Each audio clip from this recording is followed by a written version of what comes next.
If you're ready for freedom from the grind, then passive income from real estate investing is the best way to get you there. If you don't know where to start or what to do next, then the Rent Roll Radio Show is the best place to get you there.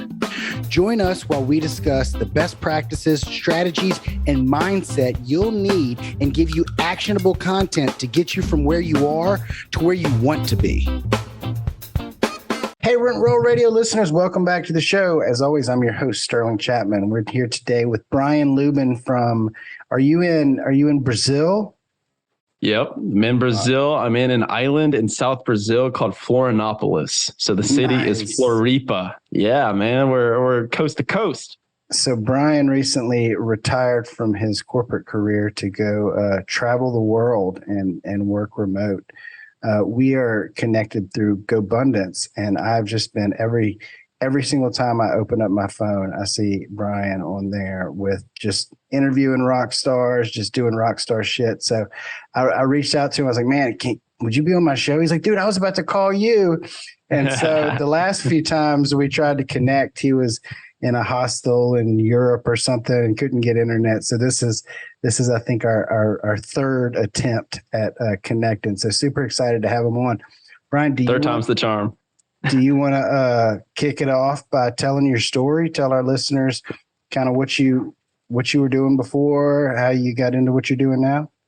Sure. So if you guys will sit tight, it'll take about 20 to 40 minutes. We'll start with my early childhood and go through there. I do a lot of podcasts. I've got to show myself. So I do 5 episodes a week. So we will get through to it really quick, ladies and gentlemen, so we can get into pure driven value for all of you to apply in your lives and businesses. But me, in a nutshell, what I did was I graduated college, marketing degree, no idea what I wanted to do. Went into sales because why not? And I joined a Fortune 500 company in their sales organization, worked my way up to the top, made it to the top of the company. I was number 8 out of 5,079 sales reps in my position. And so won all the awards, got all the trophies, made it to the mountaintop, realized it was the wrong mountain that I was climbing, And so all of us have those points in our lives and points in our careers when we make it and we achieve what's called mastery. And then we're like, ooh, is this what I wanted to master? Is this the right thing? So anyways, made it to the top of the mountain. I had the nice apartment, the nice cars. I was making over $200,000 in my early to mid 20s. And I realized that that job was just not fulfilling whatsoever. And there was nothing left for me to do. I always tell people when it's time to leave your W-2, the way that you know that, and a good rule of thumb that you can use, is by looking at your boss's boss. If your boss's boss is someone that you want to be, then that's going to be your trajectory for the next 3 to 5 years. And so you can, if that is somebody that you want to be and you admire and envy their lives, stick with what you're doing. But most of the time, 9 times out of 10, that is not the case. And for me, my VP was a 36-year-old balding dude with 2 kids that he wasn't seeing that were back home while he was traveling and just doing PowerPoints. So I said, let me get out of here, started buying real estate. Don't have too sexy of a portfolio, but it got the job done and it got me enough to where my baseline expenses were covered. So that was what was called like lean financial independence. Started up a podcast, accidentally built an entire business around that. And then I quit my job last March, hopped on a one-way flight, July 6th, went to Greece, been all around Europe, been traveling full-time for 5 months, doing what I want, when I want, with who I want.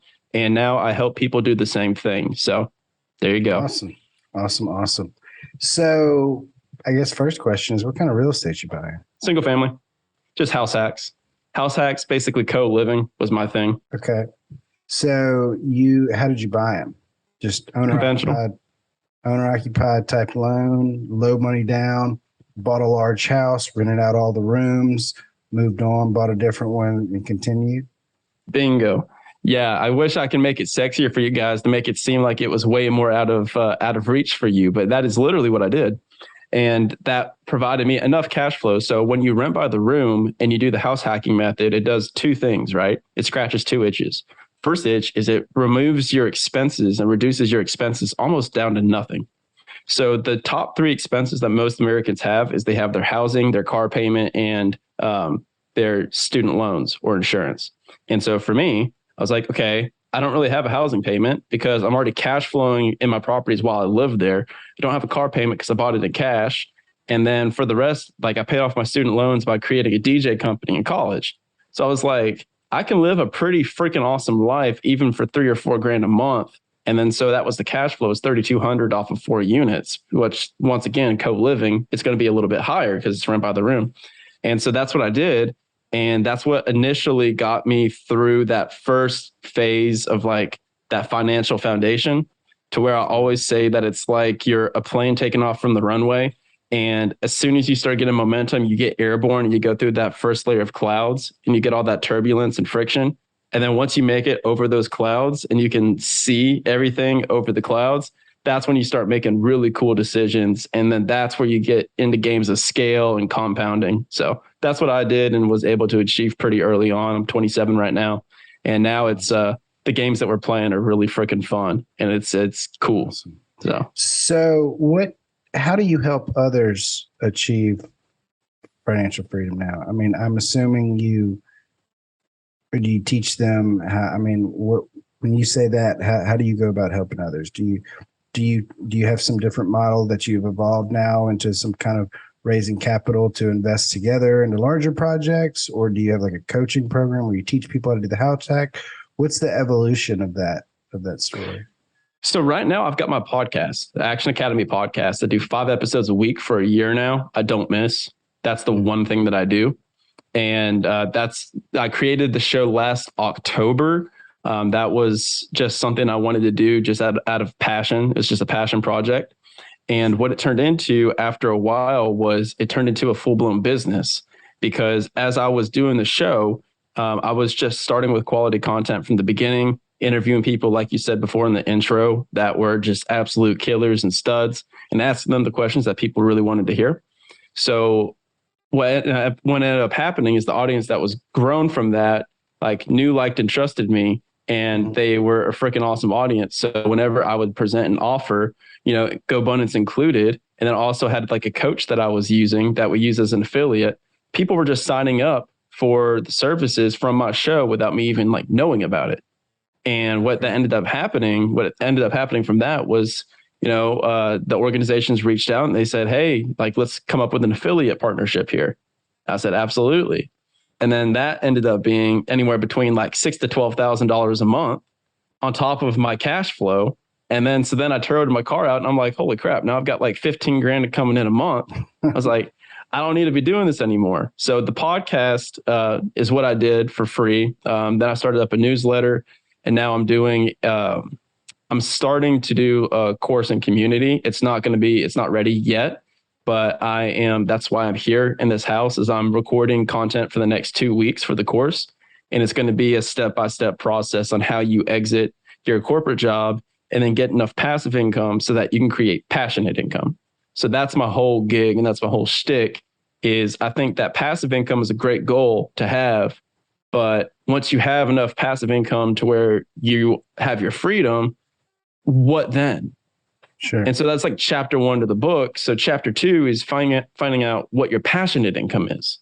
And that is what you would do for free that you just tack money onto now. So podcasting I would do for free, and I did do for free, and now I get paid to do it. So that is what I want to get everyone to and help people realize, is like, what do they actually want? What are they actually fired up to do? And get them to there as fast as possible. Because if you have enough passive income, you're not just going to sit on a beach all day. Sure. Like, I've done it. Like, I did it for 2 weeks and you just hung over, man. You don't want to do it anymore. Yeah, that's awesome. And kudos to you for hitting 5 episodes a week for a year. I've been doing this for 3 years, and it's hard to produce that consistently. And I do it once a week. So you're like 5Xing me. That's a lot of scheduling. It's a lot of like content. It's a lot of like reaching out and getting folks. And I've never gotten any type of sponsors or affiliate programs. So that's awesome. So basically, like, let me just follow this process on the affiliate stuff. So I'm guessing you interviewed people and they're like, hey, yeah, sign up through, blah, blah, blah, / Action Academy. And then I'll kick you back, X percentage or whatever. Is that? Yeah, normally about 15%. and then they saw that so many people were signing up through that. Then I guess they came and sponsored you. Well, flip flops. So people were just joining without me even knowing about it. And so the people reached out to me. So the reason I don't say like the names anymore is because we no longer have a partnership and I've moved on to other ones. But it was just like I was like the guy reached out. It was one of my coaches, and before that I was paying for it. And he was like, dude, I've had like 10 people sign up.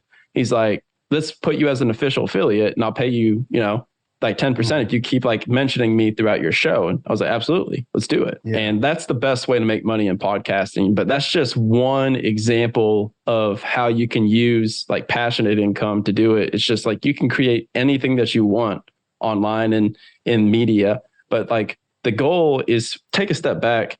Like there's a 4-step framework that people need to use to be able to get from that corporate job, that if they're listening to this right now, maybe on the way to work or the way back from work, it's a 4-step framework to get from that job to the passionate income that I'm talking about. And so the first step is vivid vision. So that I will preach that from the freaking mountaintops. Cameron Harold, it's a book, Vivid Vision. He's coming on my show here soon, and he's going to live rip apart my new vision for my company.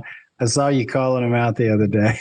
Yeah. Well, that's a joke because me and him like are buddies now. Like we email back and forth, and I was just like, all right, let's do the vision. Let's do the vision, man. Let's go on the show. And so having a vivid vision, which is a detailed look at what you want your life to look like in 3 years or your business. So this could be like, what does your real estate portfolio look like? What kind of cash flow is coming in? What type of life has this allowed you to live? Like, what does a day look like for you with your passivity and with your freedom? How does your relationship with your family? Where are you living? What does that look like? So I wrote all that out, and I was able to make that become reality. So that's step one. Step two is getting your financial foundation set, which is what all the stuff that you talk about on this show and what I talk about on my show. And then that's going to be the real estate, stocks, cash flowing businesses, just being able to get that fixed expense covered each month as fast as humanly possible. And then the stronger that your financial foundation is, then the higher that you could build a skyscraper on top of that, right? So then you go to the next one, which is your framework. And then this is where you have your finances covered. You have your fixed expenses taken care of through your cash flowing real estate. And then now you're spending all your money, time, energy, and effort on relationships, peer groups, and mentorships. So that's where you bring GoBundance into the fold. This is kind of where you're at, where now all of a sudden you're like, okay, like I want to do the podcast. I want to get with these guys in GoBundance. I want to meet and mastermind with all these people. And I want to meet mentors that are where I want to be. At that point, you move to the fourth and final phase, which is now you have your foundation, you have your vision. And now what you're going to do is you're going to build businesses and partnerships that you're super passionate about with people you know, like, and trust that you met along this journey. So that's the 4 steps to do it. And so that's what I do. And that's what I teach other people to do. Pretty easy. Awesome. It's right there for free. That's awesome. That's awesome. It's such a different, the lifestyle that you've adapted is so not what we've like grew up accustomed to or were exposed to, being fed through the meat grinder, you know what I mean? Coming up. Oh yeah. We'd be like, hey, you got to go to school. You got to stay at this corporate job. You get there until you're 68 and then retire, and they'll give you a gold watch. It's such a mindset shift, and it's so great to see. You're just a perfect example. I think a lot of people are out there realizing this. A lot of younger people are realizing like, we don't have to necessarily stay put. We don't have to necessarily like serve this corporate monster and just kind of hope they don't, cut our heads off. You know what I mean? At the end of the quarterly earning report. Yep. So that's awesome. What are you doing these days in the real estate sector? So are you still buying single family houses from house hacking, or have you kind of branched out into any other type of? So right now there's a couple different ways to like think about it. So for me right now, you have to keep the one thing. And I was being good at a lot of things and I wasn't being great at one thing. And that's what I tell people. And it comes to real estate investing too. Like pick whichever thing that you want to do, whether that be Airbnb, commercial, triple net lease, multifamily. Pick your one thing instead of dipping your toe into all of them, because you're going to be forgettable if you're just good at everything. So for me, I did the single family. That was fun. That was cool. But now I've completely pivoted to this media company. So I've paused on my real estate acquisition for right now. I'm just building a cash position, a war chest right now. And I'm growing this media company to become a cash flow machine so that I can partner with operators here in the future to take down large properties, large deals. Sure. And I'm aiming to be taking down large triple net lease commercial real estate properties here in the future. Probably next year is when I'm going to be ready to do that. So I'm done playing with the single families. I want to move on. That's awesome what you said. I was having this conversation with my marketing director the other day, because we were talking about like expanding, like if you have all the eyeballs, you can pretty much do anything with them, right? I could raise a couple $1 million right now if I wanted to. I just don't.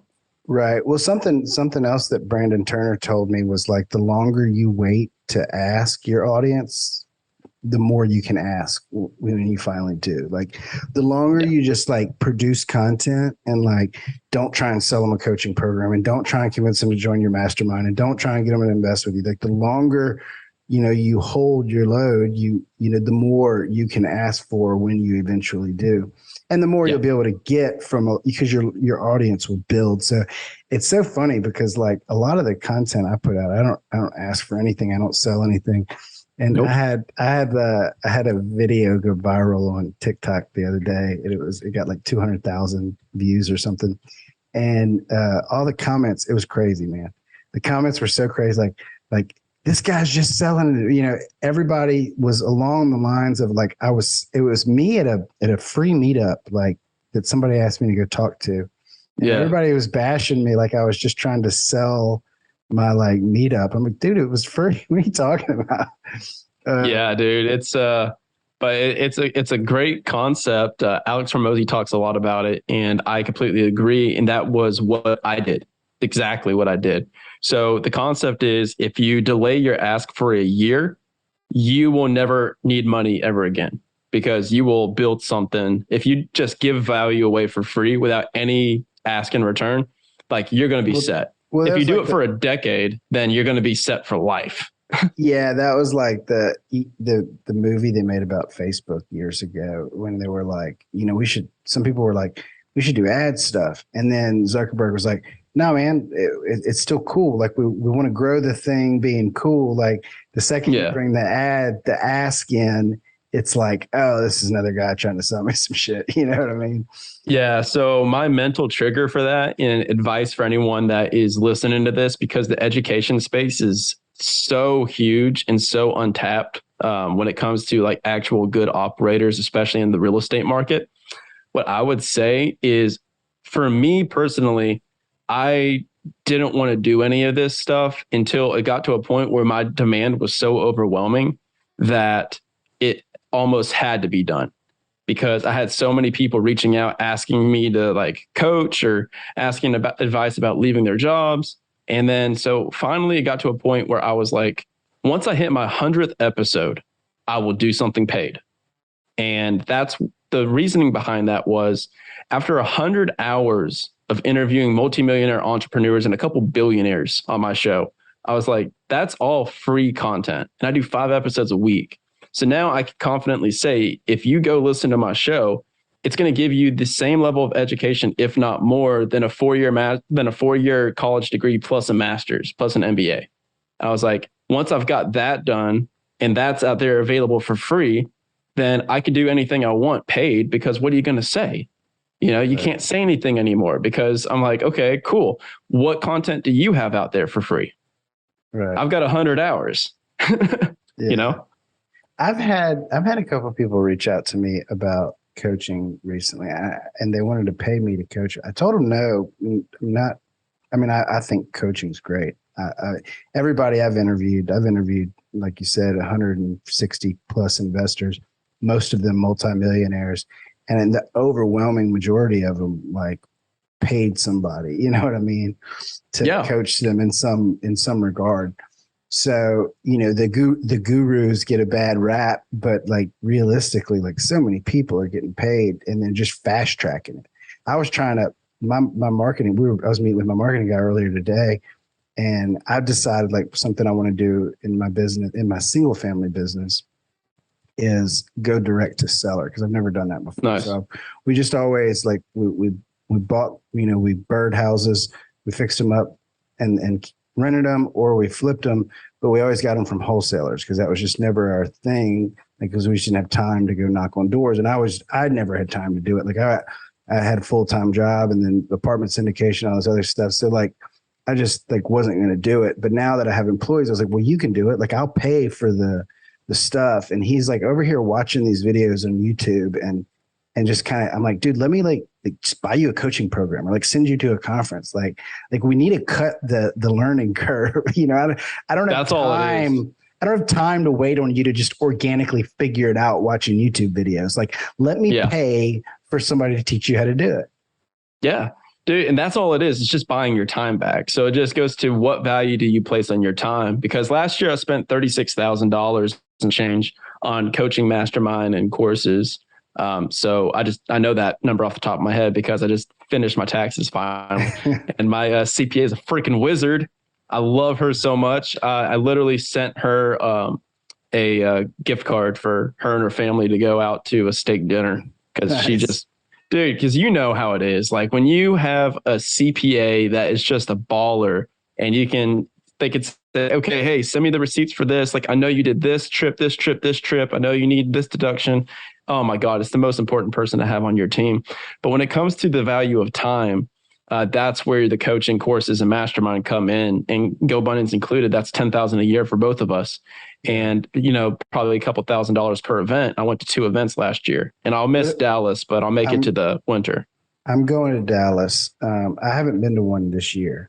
So yeah. I'm excited about Dallas. There's a lot of things that I'm really hoping to work out in Dallas, just like conversations I can't seem to have with people around me, like how to pivot in my business and where to go and how to balance it better with family and just all kind of like stuff that I'm really looking forward to, like spending a few days, like deep diving with these guys that have, further along with the same challenges, so Dude, I'm really excited about it. The ROI on that is insane. So like we talk about real estate, we talk about invest, market, all this stuff, but like a good coach or a good mentor or a mastermind, man, that is freaking it. And for Go Abundance, whenever I talk to people about Go Abundance all the time, and you can plug any other mastermind that's worth the salt in there. There's Vistage, YPO, EO, all these different ones, and each serves a different purpose. But I always make the analogy if it's like climbing Mount Everest, because once you get to a certain point, like to be in Go Abundance, you need to be accredited. But once you get to a certain point, like you can go hike like a 14er in Colorado by yourself. That's one of the 14,000 foot mountains. You could do that by yourself, probably. And then that's like creating a 6-figure business, maybe a 7-figure business, is doing it on your own. You can figure it out more or less. But then once it comes time to get past that and get to the bigger stuff, like I want to grow this media company to 8 figures within 2 years. So that's a different question to ask. So you are not going to climb Mount Everest by yourself. You're just not. You wouldn't just wing it and say, okay, cool, I'm going to hop on a plane and go do this. First off, you're going to pay $30,000 to even attempt it. That's how much it costs to climb Everest. And then you need 2 different people to climb it. You need like the guides, like the Sherpas that are going to show you and like lead you and guide you up the mountain and be like, you go to the right, you're going to die. You go to the left, you're going to freeze to death. Yeah. So they've been up and down the mountain all their lives. So they already know where they're going. They're leading you. And then you also need the person that's strapped up next to you so that when you try to bitch out and go back down, they're like, yo, dude, no, you're strapped up with us. We're 20 deep. Like we're making it to the mountaintop. So that's the accountability and that's the mentors. So once you put the 2 together, like you said, like we'll be drinking a beer at the bar. And then all of a sudden the guy there, like maybe your goal is to get to, 10,000 units, 10,000 doors. Guy sitting at the bar there did it 10 years ago. Right. And he'll be like, hey, here's how you do it without sacrificing your family, friends, and sanity, Yeah. You buy your time back. That's awesome. It's awesome. So you are looking to your immediate, your near future vision is completely surrounding the media company, and you want to blow the media company out. And at that point you'll have, I always say the great thing about having as many eyeballs as you can get is that you you can pivot with the market, right? Like Yeah. when I was talking to my marketing director and giving him like the charge of like, we want to grow all these different social media platforms, and these are our metrics. We want to get this many followers and this much engagement and everything. And he's like, and the end result is to, you know, drive investors to the website to raise capital. I'm like, now it is, you know what I mean? But they could outlaw syndication. You know, the SEC could change the laws next year, and we can't do that, and we'd have to pivot. You know what I mean? But we have the eyeballs. We can do whatever we want. And once we have we could sell them coaching. We could, you know what I mean, start a mastermind. We can pivot with the market as the landscape changes, as long as we have the eyeballs, you know? Yeah. And it's more so like a people. It's like, the question is like, who's on board, right? So you mentioned Brandon Turner before, and I'm buddies with him too. And he was on my show as well. So Brandon wasn't like this dynamo mobile home park syndicator guy. Like that wasn't his cup of tea. That's not his forte. Brian Murray is, you know? So Brian Murray had done syndications for thousands of apartment units and multifamily. So Brandon had a relationship with Brian, and then brought Brian into the fold, and then brought all these freaking operational superstars into the fold that have been there, done that, got the t-shirt, and they're the backbone of his business. And he's the face of it. So he's the capital side of it. So you need the knowledge, the money, or the hustle. And so for him, he's essentially the money.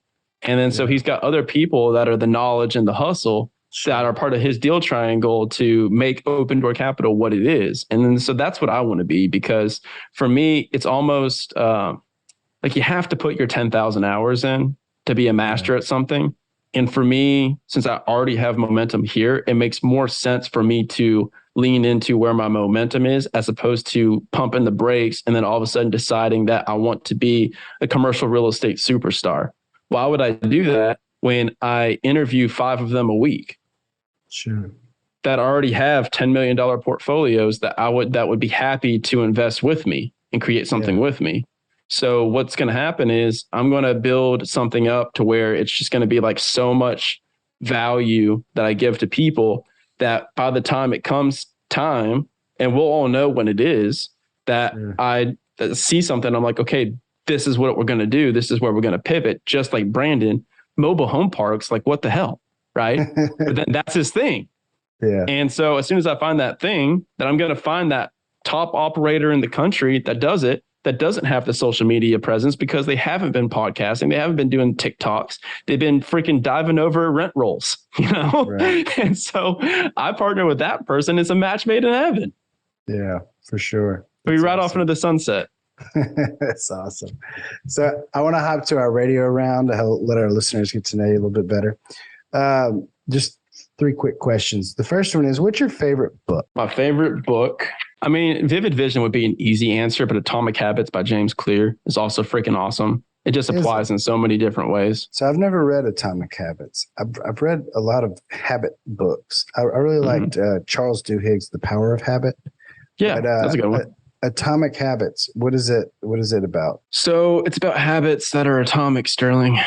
Clearly. No, it's I like his methodologies around goal setting. David Osborne is a friend of both of ours, acquaintance. Sure. That's one of the founders of Go Abundance. Dude's worth north of $100 million. And he talks about like goal setting and how he breaks it down and chunks it down into actionable habits. So if his goal is to lose 20 pounds in a year, he's not going to track the weight loss. He's going to track how many times did he go to the gym, how many ounces of water did he drink, how many calories did he consume. So the inputs. So what's called lead measures as opposed to lag measures, which are the outcomes.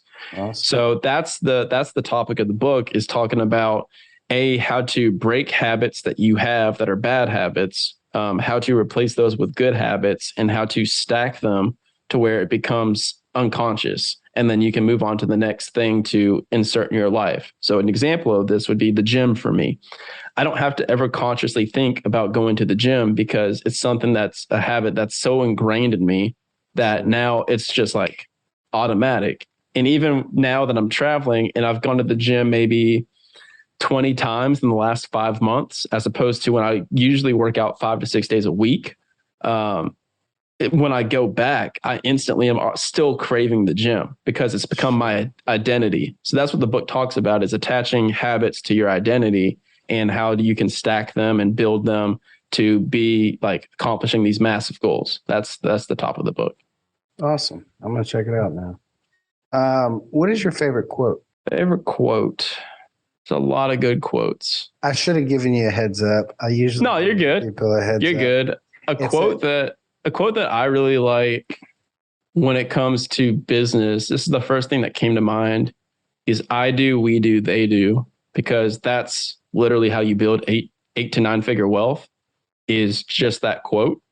So you create the business, you do the thing, you do the investing, then you do it together as a team. We do it. And then that's when you teach other people and you help them kind of scale up, and then you exit it. And then it becomes a self-sufficient operation, and then it's they do it. So I do, we do, they do. That's I cool. love that. That is great. Yeah. I love that. What's your favorite thing to do outside of work? Travel. Yeah, travel, man. This is awesome. And now like work and, outside of work is kind of blended. Sure. So I do this while I'm traveling. Like I said, I'm recording after this. I've been recording all day content, and I'm going to record even more content after this while I'm over here on this island. But, I'm passionate about it. Like, this is my thing. This is what brings me fulfillment and achievement. So that's the awesome goal. So another good question, though, another good quote was Tony Robbins, where it's like the quality of your life is based on the quality of the questions that you ask. Yeah. That's another good one. Yeah, for sure. How can our listeners get in touch with you, find out more about you, find your podcast, find your website? Sure. So Action Academy podcast, 5 episodes a week. 2 of them are hour-long interviews with 7 to 10 figure entrepreneurs like Sterling here, who's going to be on there. 3 episodes a week are going to be 5 to 10 minute, super short, sweet, actionable topics that you can use today. Like one of them was talking about a principle that Toyota used to become the manufacturing leader of the world. So 5 episodes a week, Action Academy podcast. You can find that on all your favorite podcast platforms. Also, you can go to my website, w2toworldtravel.com. And there is a 35-page ebook that kind of talks about everything that we discussed today. It's just free, and it's got a bunch of information in there, nothing to sell you. So you can hop over there, check that out, check out the podcast. That's where I'm at. Awesome. Brian, I really enjoyed it, man. I'm glad we were able to finally connect. I'm bummed that you're not going to Dallas, but I'm sure we'll catch each other at the winter event. I think it's Tahoe. Yeah. We have is it Tahoe? Well, I'm gonna have to check that out for sure. And if you're back in town, we have an asset in Atlanta that I go to every once in a while. So I'll definitely hit you up next time I'm heading that way. It's rock and roll. Awesome, man. I appreciate it, and definitely look forward to connecting with you in a couple of weeks on your show. Sounds good, brother. Thank you for having me. Thanks, guys. And stay safe. This episode was brought to you by Crestworth Capital. If you're a busy professional and ready to make passive income from real estate investing, then go to crestworthcapital.com, where you'll be able to download a free copy of our ebook to help you get started today. Until next week, happy investing.